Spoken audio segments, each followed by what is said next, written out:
Ini action temda founder of IC Counseling and Career Solution. Jadi lecture ni dengan si tahu dua personality identification tahu betul ni ko. Personality ada kau lek hange, ada karino ID personality kemana tahu kita kenal hange tu na. Ada mesti kau sekali personality assess tahu orang hange ni. Yang tak ko. Ada juga IC kerana bawa muda lai pagan ni. Katra ID behavior si kemana tahu gani ko. IC kerana kan lokan lah sahaja lai target oriented lah. Natra, ada jadinya IC yang emotional oibra. Aduh kami asal pun identify tahu betul ini bawa. Kapan itu tahu dengan ada kami left sama je. Sis dari aku na personal identify tahu biaya bawa left sama je. Aduh sis na aku na brain kembali lagi. Kaya mau ibu lo pematam ngang sekarang pematam ping ay matam do.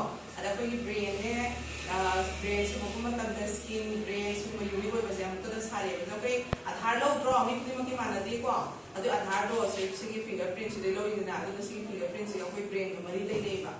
Personality juga yang mana kita pergi brain part mana dia bawa tu dia identify tahu kata ini ba. Aduh na aku brain study je, aku fingerprint study tahu tu. Ya tak ko. Juga mesti tahu bersih. Kadang-kadang kang ni aku tak tahu tu na personality je. Kang ni draw. Itu orang je kau main cara kita kang ni draw.